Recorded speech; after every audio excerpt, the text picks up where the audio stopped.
Vamos a comenzar con el sermón. El título es Familias Reformadas. Yo personalmente creo que la mayor necesidad de la familia cristiana en El Salvador es reformarse.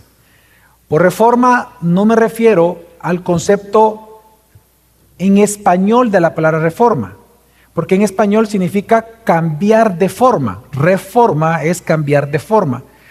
La reforma, si nosotros la analizamos a nivel histórico y bíblico, no es un cambio de forma de hacer las cosas, un cambio de conducta, por ejemplo, no.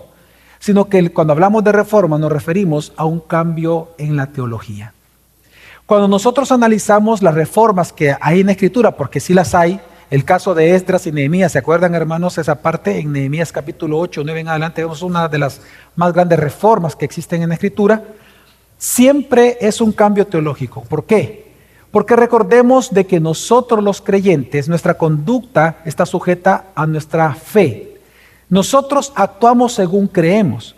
Por lo tanto, cuando nosotros vemos la reforma del siglo XVI, la intención de los reformadores nunca fue cambiar la forma de la iglesia, sino era cambiar la teología. Ellos atacaron la teología porque luego de un cambio teológico, por lo tanto, viene el cambio de vida. Viene una nueva conducta, viene una nueva forma de hacer cosas, ahí sí viene un cambio de formas. Y esto lo vemos también en Dios con nosotros. Mientras nuestro corazón no fue regenerado, mientras Él no se muestra, mientras no llegamos a ese conocimiento de la gloria de Jesús a través de su evangelio, no cambió nuestra conducta.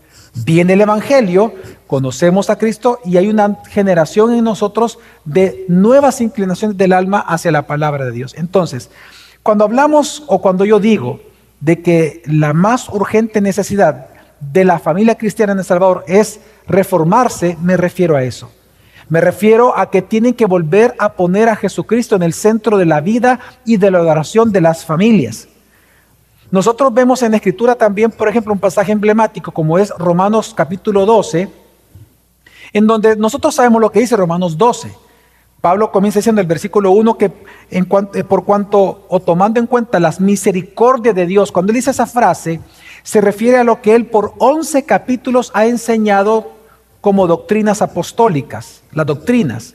Romanos es un libro muy doctrinal y del 1 al 11 lo que hace Pablo es desarrollar doctrinas. El capítulo 12 es la bisagra del libro de Romanos, como una puerta, ¿no? Es la bisagra que divide las dos partes de Romanos. A partir del capítulo 12, él ya habla de cómo se aplica o se practica todas estas doctrinas en la vida diaria. Por eso es que él dice que considerando todas estas misericordias, dice, presentad vuestros cuerpos como sacrificio vivo. El versículo todos los cristianos no lo sabemos. Pero cuando llegamos al versículo 2, lo que Pablo está enseñando es que la manera en que tú y yo no nos amoldamos a este mundo es reformando, renovando, reformando nuestro entendimiento con las doctrinas apostólicas. Por eso es que cuando una persona, hoy hablemos de la familia, cuando en una familia, en un matrimonio, no están amoldando, no están reformando su conocimiento todo el tiempo conforme al evangelio, conforme a la escritura, ellos van a adoptar la fe y las costumbres de este mundo. Lamentablemente lo que observamos, particularmente lo observo en muchas familias cristianas en El Salvador, que si vemos sus costumbres o decisiones diarias más parecen personas del mundo que personas conforme a Cristo. Es decir, cuando vemos sus decisiones diarias, observamos más que están acostumbrados a las teorías, temores del mundo, que dar testimonio de su fe en Jesucristo. Por ejemplo, en el uso del tiempo. ¿Cómo usted usa el tiempo? ¿Cómo usted usa sus finanzas? ¿Cuáles son sus aspiraciones personales? ¿Cómo usted resuelve los conflictos matrimoniales o los conflictos laborales? ¿Cómo usted decide cada día criar a sus hijos? ¿Cómo usted es como mujer? ¿Cómo usted es como hombre? ¿Cómo usted concibe qué es la masculinidad? ¿Cómo usted concibe qué es la feminidad? ¿Cómo es usted como esposa? ¿Cómo es usted como esposo? Cuando nosotros observamos el quehacer diario del matrimonio cristiano o familia cristiana en El Salvador, lamentablemente lo que vemos es que todo esto más bien parece que están practicando lo que el mundo enseña más que lo que la Biblia enseña. Y si no, veamos la cultura. En la cultura salvadoreña, recordemos que la palabra cultura viene del latín cultus. La cultura siempre es un reflejo de la fe de un pueblo. Lo que el pueblo cree comunitaria, colectivamente, se refleja en su cultura. Si en El Salvador se dice que el 40% es evangélico, ¿por qué no se ve su influencia en El Salvador? Es por lo que ellos creen. Obviamente hay un cristianismo nominal, es decir, que es solo de nombre. Pero lo que trato de decirles es que cuando vemos las costumbres cristianas, familiares, se parece que confían más o se parecen más al mundo que la Escritura. Un ejemplo, quiero que vean el siguiente cuadro en pantalla. Yo me di la tarea de investigar lo que páginas que se dicen ser cristianas recomiendan sobre cómo las familias cristianas pueden tener un matrimonio saludable. Esa es la pregunta. Esto es lo que dan como respuesta a cómo una familia cristiana puede tener una familia o un matrimonio saludable. No voy a leer todo, pero solo voy a dar un ejemplo para ver las similitudes. En la web número 1, los consejos son no guardar secreto entre ellos, comparten todo, apuntan lo mejor del otro, conversan, invierten su relación, dan lo mejor de sí. En la web número 2, compromiso incondicional, comunicación constante, respeto, intimidad, risas frecuentes, compartir tiempo. En la web número 3 dicen hacer prácticas espirituales, comunicarse correctamente, alimentar la relación. Y en la última web solo ponen 2 consejos o mandatos, o principios, como ellos llaman, es relación de amor y comunicación constante. En la web número 1, y quiero que lo sepan, y la web número 3, supuestamente son web evangélicas. La web número 2 es católica. Y la web número 4 es enfoca en la familia. Ok, una pregunta. Todos estos consejos o principios para que usted tenga un matrimonio saludable, ¿lo puede practicar cualquier cristiano? ¿Lo puede practicar? Sí, cualquier familia cristiana puede practicar esos consejos. Por ejemplo, perdonar la ofensa, alimentar la relación, sí. Pero vayamos un poco más allá. ¿Un matrimonio musulmán puede practicar eso? ¿Un matrimonio judío? Sí. ¿Un satanista moralista? Sí. ¿Un rockero desenfrenado? Sí. ¿Un ateo puede practicar esto? Sí. Entonces, ¿para qué necesitamos a Cristo?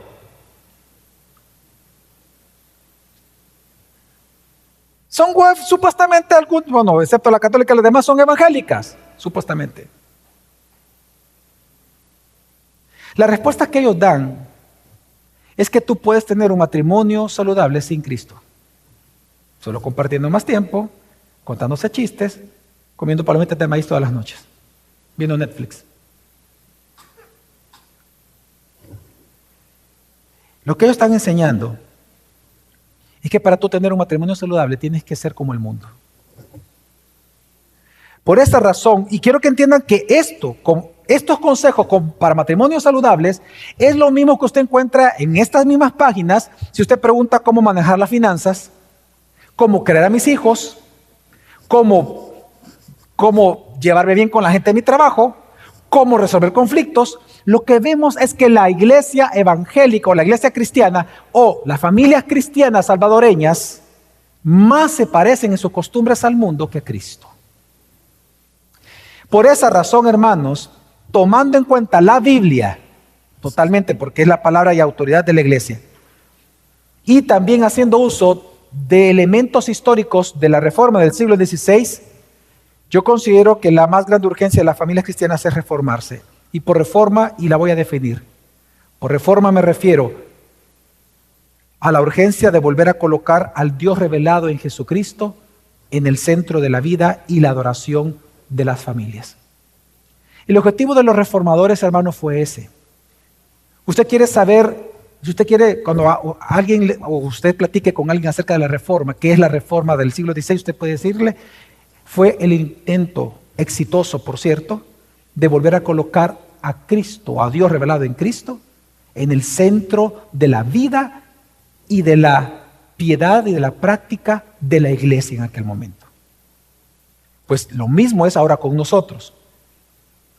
Por familia reformada, a partir de hoy, durante esta serie, usted tiene que entender que estamos hablando de personas o matrimonios o familias que están volviendo a colocar a Dios revelado en Cristo en el centro de su vida y adoración como familia. Por lo tanto, la pregunta es, si hablar de familias reformadas es volver a colocar a Cristo en el centro de la familia, ¿cómo se pone a Cristo en ese centro?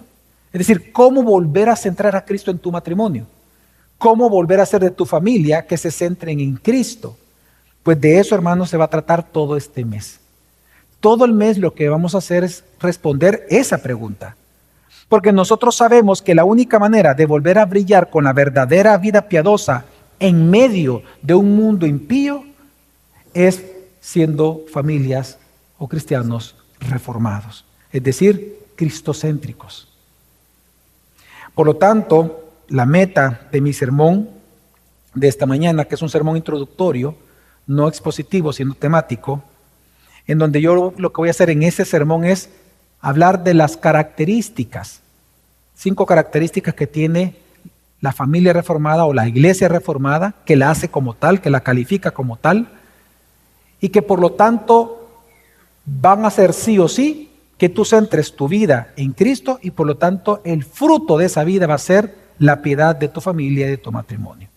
Así que la meta, hermanos, de mi sermón en esta mañana es que admirando las características de una familia reformada, tú decidas ser así, una familia reformada. Así que rápidamente, hermanos, ¿cuáles son las características de la familia reformada? Voy a ocupar la imagen de un árbol para que rápidamente o de manera más sencilla podamos comprender qué es una familia reformada. Una vez más, recordarles, si usted siempre ha querido saber qué es la teología reformada, qué es la iglesia reformada, es exactamente el mismo concepto, solo que ahora lo vamos a aplicar a la familia. ¿Qué es la familia reformada? En primer lugar, una familia reformada es una familia cristiana.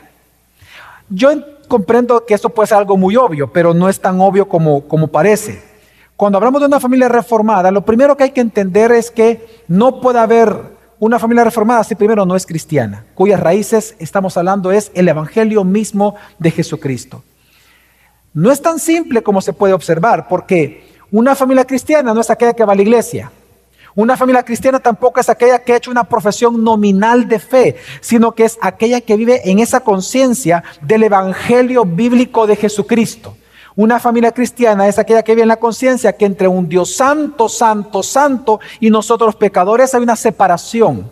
Y que el único mediador entre ese Dios santo, santo, santo y nosotros los pecadores es Jesucristo. Por lo tanto, para santificar la nueva vida que tenemos en Cristo, sabemos que se requiere cada día de parte de nosotros una confesión constante de nuestros pecados y crecer en nuestra fe en Jesucristo. Y esto solamente es por medio de la Escritura. La familia cristiana es una familia que tiene en la mente y su conciencia el evangelio de Cristo todos los días. Y esto lo digo porque la iglesia cristiana, si hablamos de la iglesia cristiana, siempre ha enfrentado, y siempre lo va a hacer, la tentación de escuchar falsos evangelios. Dice en 2 de Corintios, acompáñenme rápidamente, segunda carta a los Corintios, capítulo 11, versículo 3 al 4. Vamos a leer rápidamente 2 Corintios capítulo 11, lo voy a esperar. Cuando ya no oiga tantas páginas o tantos dedos moviéndose, ¿verdad? Ok, 2 Corintios 11 del 3 al 4. ¿Lo tenemos, hermanos?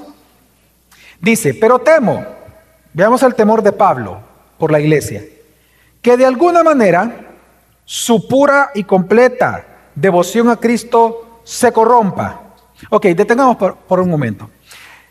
¿Cuántos de aquí son devotos de Jesucristo?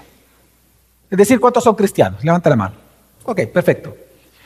Pablo dice que tu devoción a Cristo, aunque sea completa y sea pura, puede ser corrompida.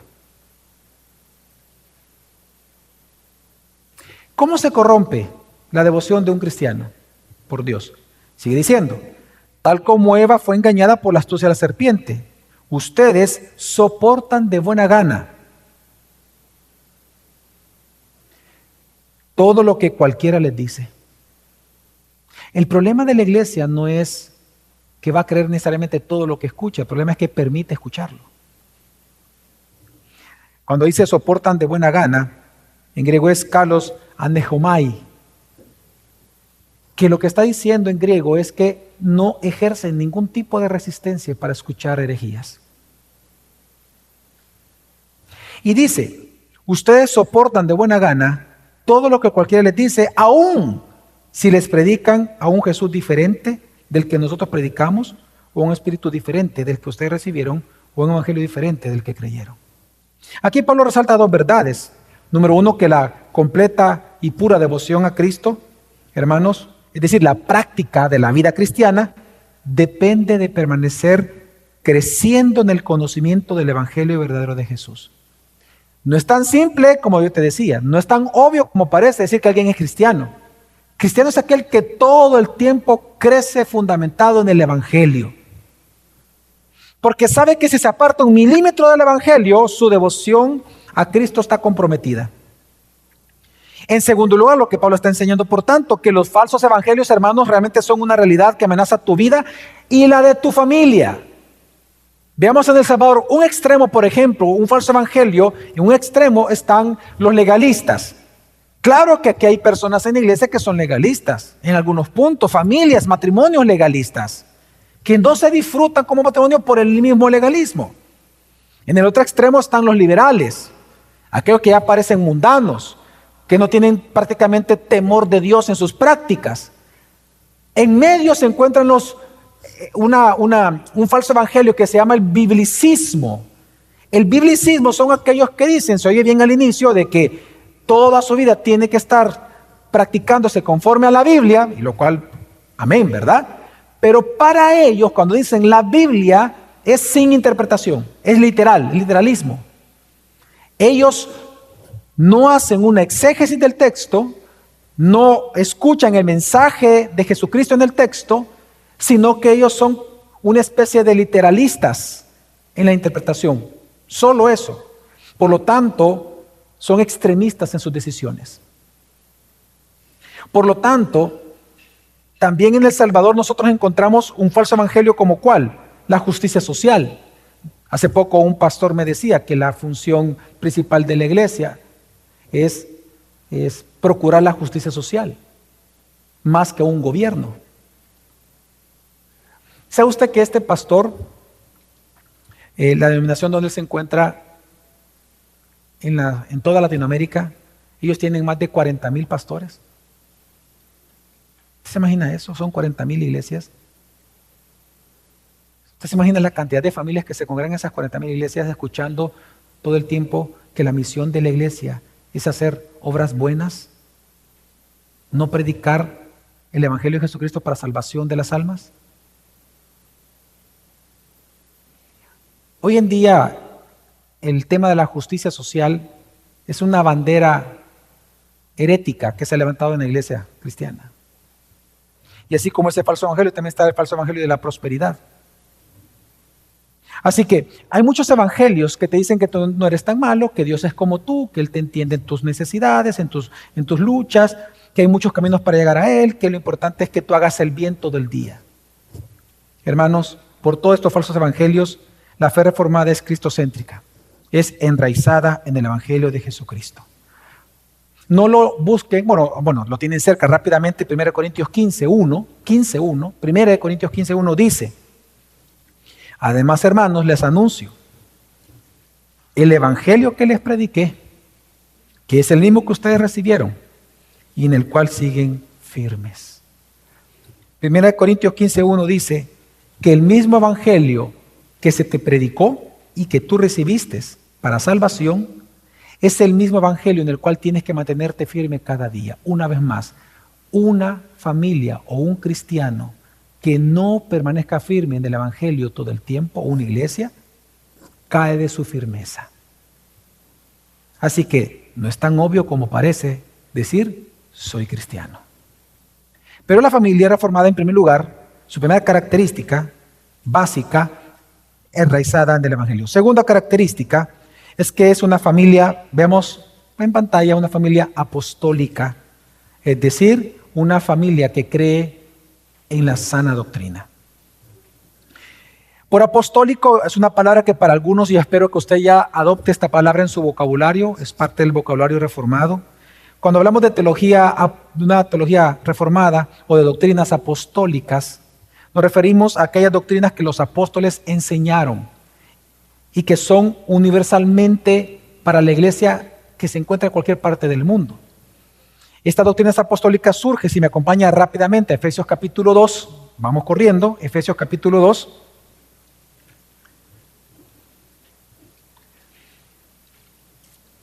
Acompáñenme Efesios capítulo 2 y vamos a leer desde el 19. Vamos a leer el 20, perdón, 19. 19-20. Dice, ya no sois extranjeros ni extraños, sino que sois conciudadanos de los santos y sois la familia de Dios. Perfecto, somos cristianos. ¿Cómo nos edificamos? Versículo 20. Edificados sobre el fundamento de los apóstoles y profetas, siendo Cristo Jesús mismo la piedra angular. La Biblia está enseñando que Jesucristo no es el fundamento de la iglesia. Él es la piedra angular y el fundamento son las doctrinas apostólicas, las doctrinas que surgen del Evangelio de Jesucristo. Hermanos, las doctrinas apostólicas, también en la misma escritura, son aquellas doctrinas que la Biblia llama sana doctrina. En 1 Timoteo capítulo 1 y en Tito capítulo 1 también, a las doctrinas apostólicas también se le llama sana doctrina, a las cuales, por ejemplo, estos textos nos dicen a nosotros, la iglesia, que tenemos que retener la forma, dice, de la sana doctrina. Cuando habla de la forma de la sana doctrina, es que tenemos que entender que la sana doctrina o las doctrinas apostólicas son una serie de doctrinas, no es una sola, son una serie de doctrinas que traen salud a la iglesia y que son las universalmente aceptadas por la iglesia en todo el mundo. Por eso también, hermanos, a estas doctrinas se les llama doctrinas católicas. No piensen en la iglesia católica romana, se llama, la palabra católico significa universal, porque son las doctrinas fundamentales que toda iglesia cree para ser considerada iglesia y cristiano. Dígame usted una doctrina importante e innegociable que todos nosotros creemos. Depravación total. Aunque es una doctrina que vamos a hablar de eso, pero voy a cambiarlo a una palabra más simple, porque no todas las iglesias hablan de depravación total, la reformada sí, y estoy de acuerdo contigo. Pero universalmente es que todos somos pecadores. Una iglesia cristiana en cualquier parte del mundo, ¿cree eso? Sí. Para que una iglesia cristiana sea considerada cristiana allá en Gamboya, ¿debe de creer que Dios es triuno? Sí. ¿Que Jesús resucitó al tercer día? Sí. ¿Que murió crucificado? Sí. ¿Que nació de María Virgen? Sí. Todas esas doctrinas se llaman universales, católicas, apostólicas o sana doctrina. Las sanas doctrinas son las doctrinas apostólicas, un solo Señor, una sola fe, un solo bautismo, un solo Espíritu, una sola iglesia. Entonces, pastor, ¿de qué me sirve saber eso para mi familia? Mucho. Póngame el árbol, por favor, una vez más, la imagen del árbol. Miren, así como un tronco sostiene el fruto de los árboles y lleva los nutrientes de la raíz a todas las partes del árbol, así las doctrinas apostólicas nos ofrecen a nosotros los cristianos un marco de fe para no caer en el error. Las doctrinas apostólicas son las doctrinas innegociables. Si tú dejas de creer una de ellas, tú no eres cristiano en lo absoluto. Y tenemos que entender que todos los días tú te enfrentas a eso. La Biblia dice que nuestra lucha no es contra carne ni sangre. Todos los días la lucha del cristiano es una lucha teológica, hermenéutica, de interpretación de lo que es verdad versus lo que es mentira. No lo busquen, yo lo voy a leer, este texto que voy a mencionar, 2 Corintios 10, 3, 5 dice, pues cuando andamos en la carne no luchamos según la carne, destruyendo, luego dice, especulaciones y todo razonamiento altivo que se levanta en contra del conocimiento de Dios. Lo que está diciendo el apóstol Pablo, hermanos, es que tu lucha diaria es teológica, verdad contra mentira. Cada día en tu matrimonio, en mi matrimonio, en tu familia, en mi familia. Y estoy hablando con familias cristianas. Cada día, tu cónyuge, mi cónyuge, y yo mismo y todos nosotros, cada día se levantan en nuestra mente razonamientos altivos en contra de Dios. O por lo menos los escuchamos y somos tentados en que se levanten. ¿Qué está enseñando Pablo? Que la única manera de destruir, porque es la palabra, de destruir eso, esos razonamientos, esas ideas, filosofías que se levantan en contra del conocimiento de Dios, es cuando tú crees y citas la sana doctrina o las doctrinas apostólicas. ¿Te imaginas que tú no sepas doctrina? Te voy a dar un ejemplo. ¿Cuántos de ustedes creen que Jesús verdaderamente es Dios encarnado? Amén. Jesús Dios. Ok. ¿Por qué? Ahí entramos a doctrina. Lo otro es un credo. Jesús es Dios. Ese es un credo, es una confesión. Entremos a doctrina. ¿Por qué tú dices que Jesús es Dios? Si tú no sabes dar explicación, el día que tú escuches en el canal del cable diciendo de que venimos de los alienígenas o que se encontró un mono allá que tiene 2 patas, que tiene el color de tus ojos, vas a pensar entonces todo lo que ellos enseñan.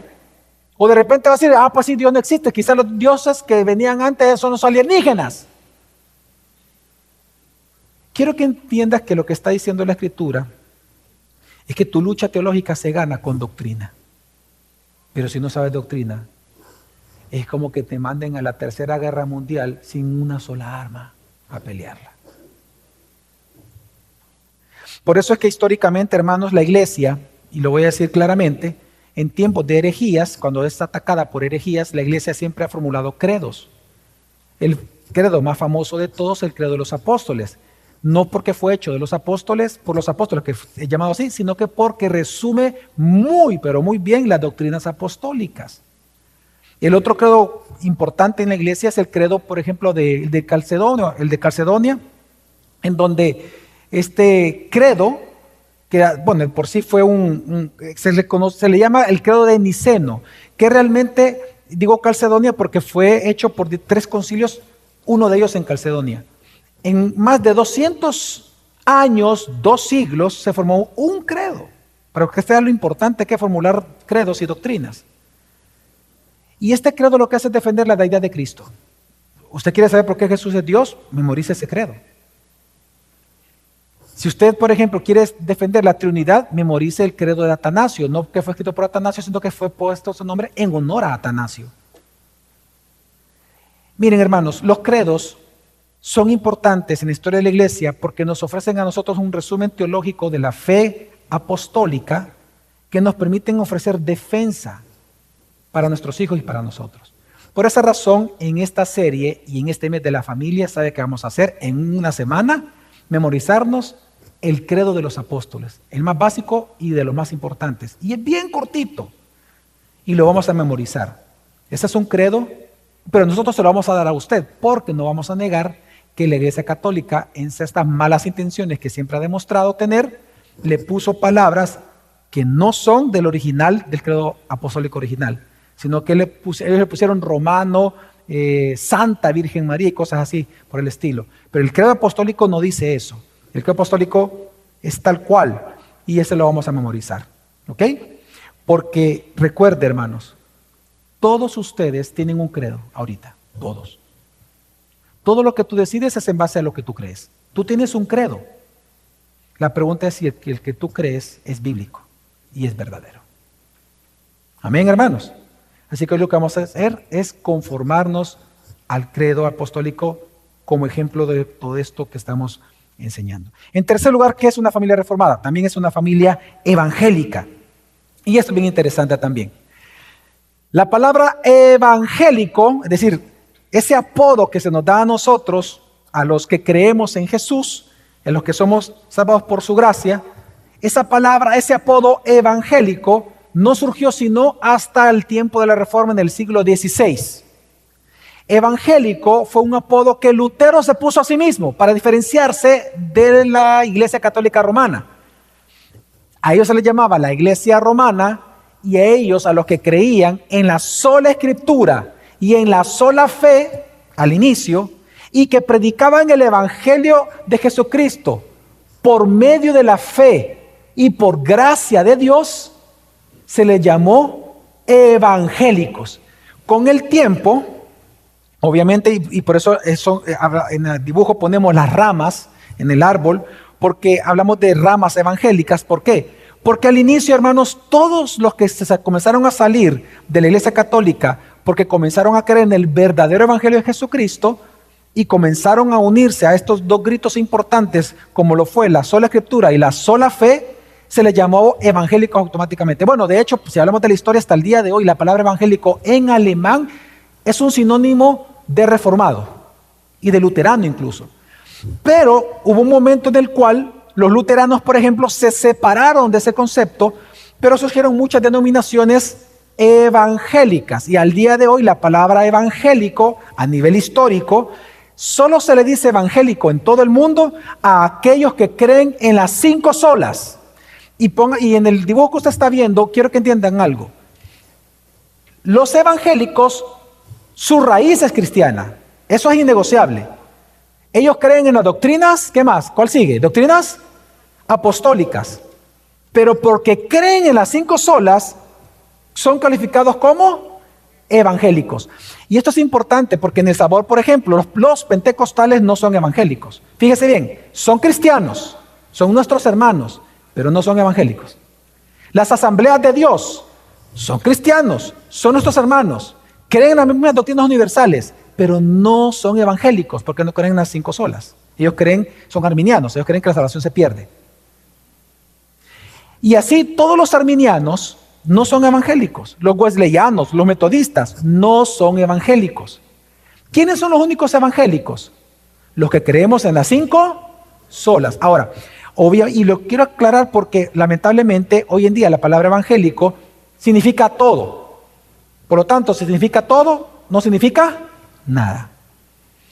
Pero para entender, cada vez que usted escuche a un pastor o a alguien que tenga cierto conocimiento de esto y habla y diga evangélico, se refiere a eso. Le voy a dar un ejemplo. Esta semana pasada que estuve en una reunión de la denominación reformada en los Estados Unidos, llegó uno de los directores nacionales, es decir, de todo Estados Unidos, del concilio principal a esa reunión. Yo estaba dando una ponencia, él estaba ahí, luego él dio unas palabras y él dijo, fíjese, ya con lo que le acabo de explicar, usted va a entender. Porque incluso los mismos reformados de ahí, muchos de ellos no entendieron lo que él dijo, y fue esto, él dijo, nosotros estamos ahorita, yo estoy en medio de una lucha, y dijo esto, porque los evangélicos, dijo así, los evangélicos están defendiendo las doctrinas fundamentales, dice, pero los protestantes aquí en Estados Unidos se han vuelto liberales, están defendiendo el matrimonio gay en las iglesias reformadas.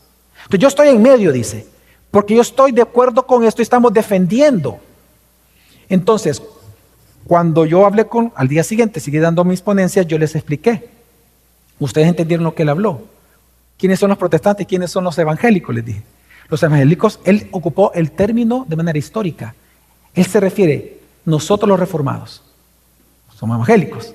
Los evangélicos somos fundamentales, defendemos la sana doctrina y defendemos las 5 solas. Pero los protestantes, es decir, los nuevos que están protestando, se refiere a los liberales en ese momento en Estados Unidos. Entonces, menciono esto porque, una vez más, pastor, perfecto, qué bonito lo que nos está contando. Mire, aquí estoy apuntando, mire, como que fuera una clase de historia. ¿De qué sirve la familia? Hermano. Me va a entender ahorita. Cuando usted ve la razón por la cual las 5 solas surgieron en el tiempo de la Reforma, usted se va a dar cuenta que las 5 solas fueron una respuesta directa a herejías y prácticas malvadas que estaba haciendo la Iglesia Católica. Pues hoy, al ver muchas prácticas malvadas dentro de las familias cristianas, yo estoy convencido que una vez más la familia cristiana salvadoreña debe de ser reformada, es decir, debe de volver a ser evangélica. Evangélica. Y sentirnos orgullosos de ser evangélicos. Le voy a dar un ejemplo. Hoy las familias cristianas, muchas, no digo todas, pero muchas, no niegan que la Biblia es la palabra de Dios. No la niegan, pero sí niegan su suficiencia. En la consejería lo vemos. Mira, y solo esto me van, y solo de la Biblia nos vas a poner a leer. Y no les basta que entonces comienzan a buscar psicólogos y psiquiatras para que les enseñe lo que en el cuadro les presenté. Cómo pasar más tiempo juntos, tomarse un cafecito, etcétera, etcétera. No les basta la Biblia, por lo tanto, esa familia necesita volver a recuperar en su seno familiar la sola Escritura. Muchas familias cristianas en Salvador no niegan creer en Jesús. Ellos dicen que Jesús es Dios encarnado, pero en la práctica diaria su fe está puesta en su fe misma. No, es que tú lo que pasa es que tienes que esforzarte más, tienes que creer, que vos no crees a Dios. Ese es tu problema. Tu fe está bien débil. Tienes que ser más fuerte en tu fe, mantente firme. Creen que Jesús es Dios, pero su fe no está puesta en Él. Está puesta en tu propia fe como fortaleza. Necesitas recuperar la sola fe. Muchas familias cristianas no niegan la gracia de Dios, pero creen que es ministrada por superpastores o supercristianos. Voy a buscar a la profeta tal. ¿Verdad? Voy a buscar a Tita, la profeta. O a Tito, el profeta, al apóstol. A que me impongan manos. A que me den palabra. Y esa familia necesita recuperar la sola gracia. Que la gracia de Dios no está mediada por nadie, ni siquiera por la iglesia. La gracia la media Jesucristo mismo, el sumo sacerdote para siempre. Algunas familias cristianas no niegan que Jesús es el Señor, pero actualmente están poniendo su confianza de que van a tener mejores días, un mejor futuro, más dinero, mejores salarios, más ahorros. Están poniendo su confianza en figuras públicas, políticas o religiosas. Ellos no niegan que Jesús es su Señor, dicen, Jesús es Señor. Pues sí, pero ¿y tu confianza dónde está? No, es que fulanito, el político aquel, o aquel fulano, es que él sí, mira, él va a hacer bien las cosas. No está en Cristo. Eso se llama estatismo, idolatría al Estado. Esa familia necesita volver a recuperar solo Cristo. Y ahí no dicen muchos amén, y sé por qué.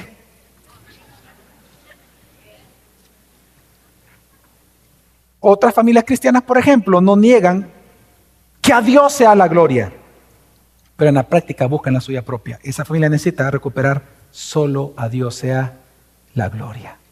Así que para mí sí urge reformar las familias cristianas, urge que vuelvan a ser evangélicas.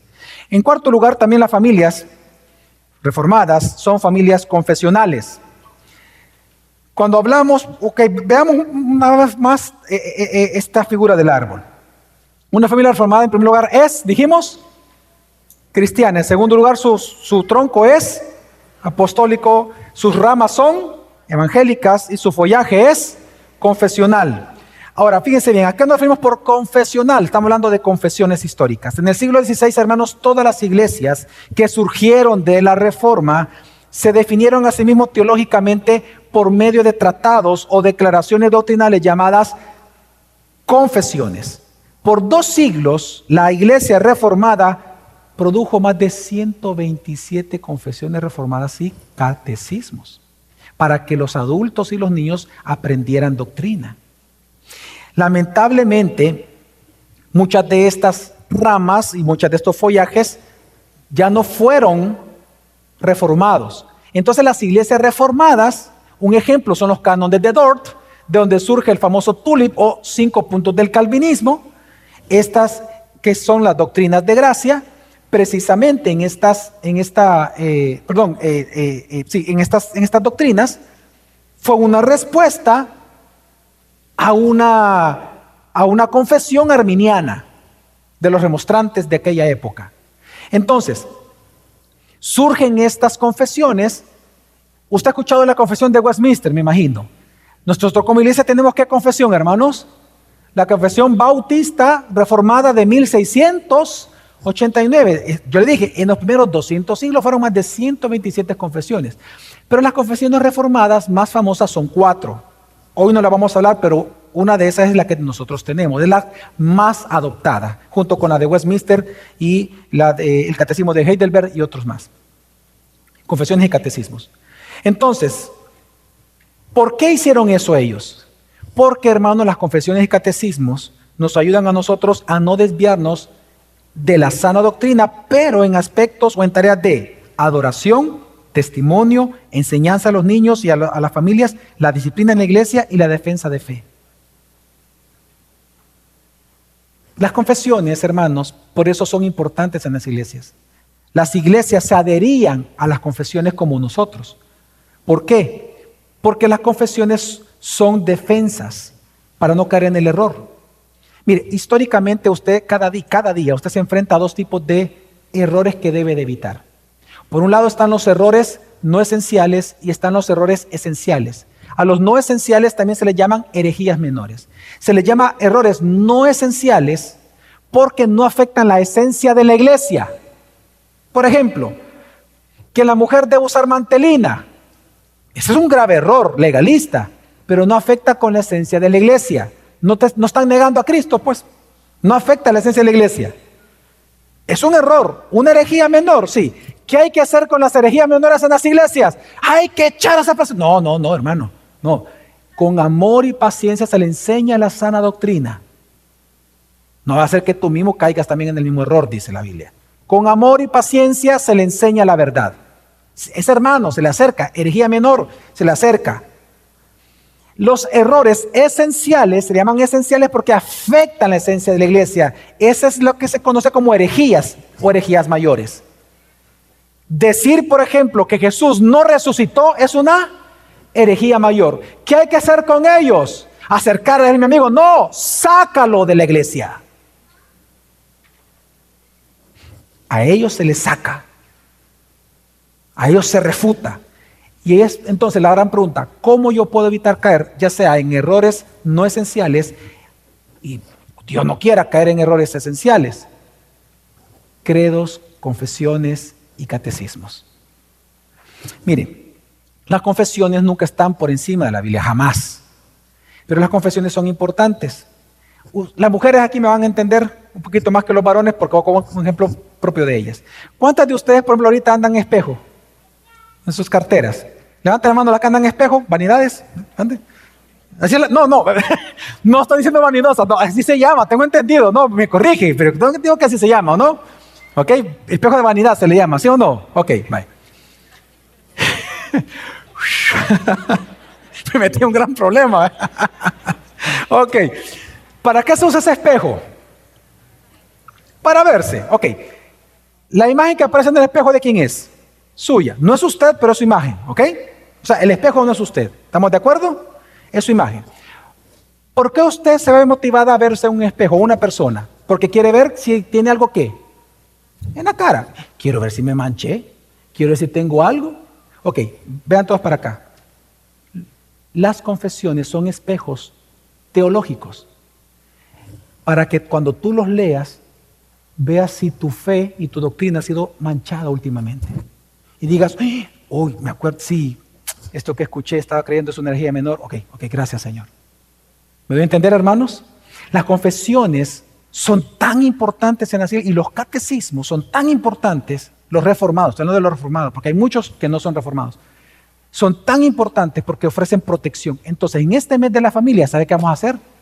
Vamos a estudiar juntos, papás e hijos, catecismos, el catecismo reformado. Y lo vamos a aprender de memoria, algunas preguntas y respuestas. Mire qué emocionante. Muy contentos nosotros, ¿verdad? Bueno, ahora quiero que entiendas que las confesiones no son invento a la loca de la iglesia. No. Quiero que entiendas que las confesiones se encuentran en la Biblia. Por el tiempo yo lo voy a leer. 2 textos, no los busquen rápidamente. Bueno, de hecho los conocemos. En Mateo 10:32 Jesús dijo, todo aquel que me confiese delante de los hombres, ¿qué dijo Jesús? Yo lo que confesaré ante mi Padre. Él ocupó la palabra confesión. Romanos 10:9 dice, si tú confiesas con tu boca que Jesús es el Señor, ¿verdad? Y crees en tu corazón, serás salvo. Ok. La palabra confesión en ambos textos en griego es la misma, que no significa decir si tú crees o no en Jesús, porque la palabra confesión en español suena así, suena como sí, yo creo en Jesucristo. Esa es mi confesión. No, esa no es una confesión. La confesión eran discursos del por qué creías en Jesús.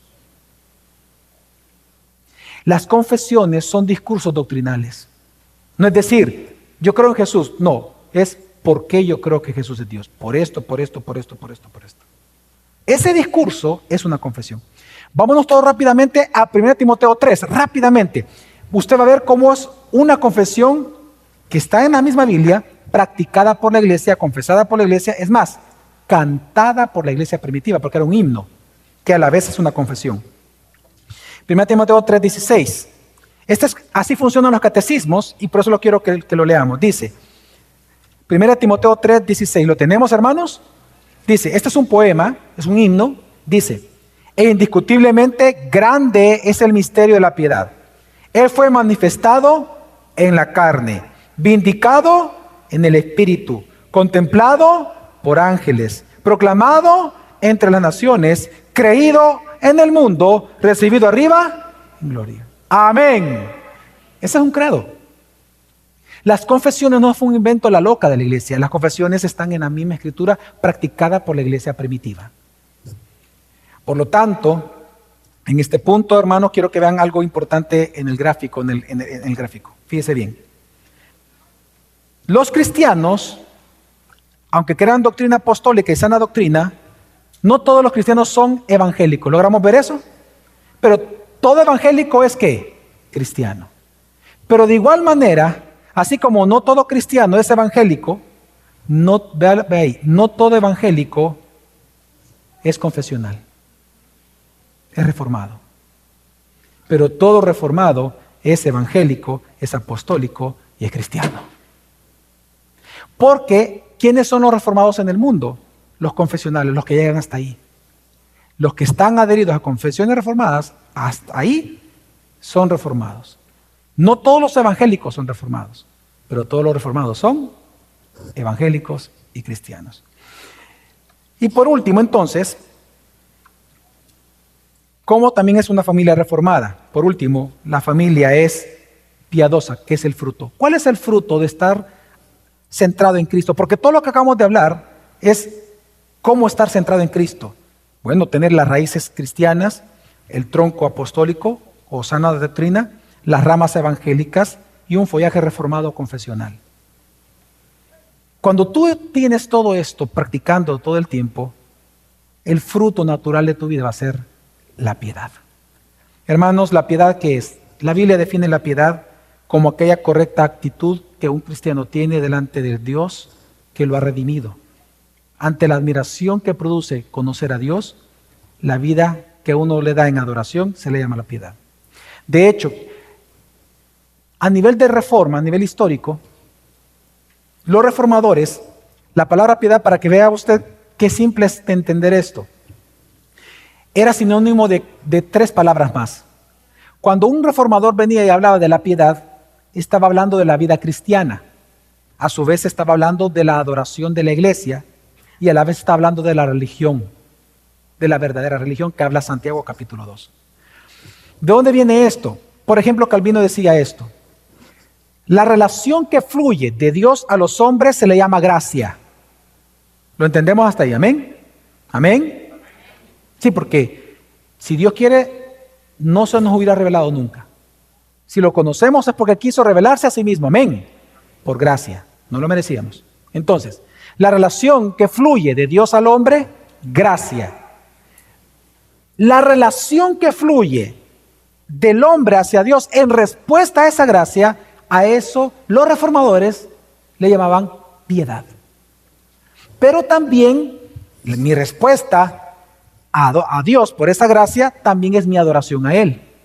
También es mi religión, porque la verdadera religión son obras que uno hace. La vida piadosa son obras piadosas. La vida cristiana es mostrar adoración a Dios y hacer el bien a los demás, porque Cristo lo ha hecho conmigo. Entonces es interesante que, por ejemplo, Calvino en su famosa magna libro, Las instituciones de la religión cristiana se llama el libro. ¿Por qué religión?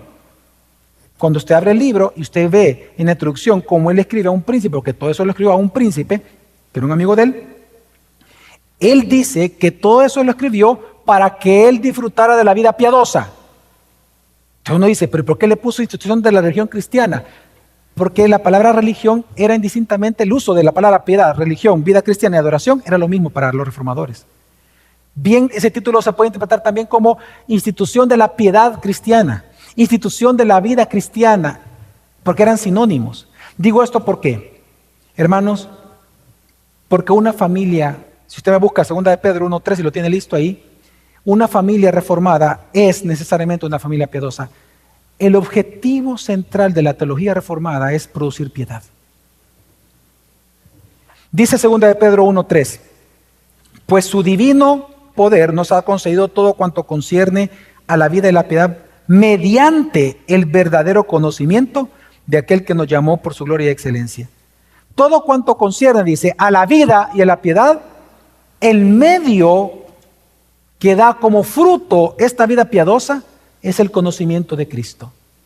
Así que, hermanos, por eso es que yo le digo, si en una familia cristiana nominal, por ejemplo, no hay piedad, no hay virtudes tales como amor, perdón, paciencia, gozo, paz, mansedumbre, templanza, oración, estudio de la palabra, adoración, congregarse, etcétera, etcétera. Si en una familia cristiana no hay nada de eso, hermanos, esa familia significa que su corazón está desnutrido por el pecado de no querer crecer en el conocimiento de Cristo.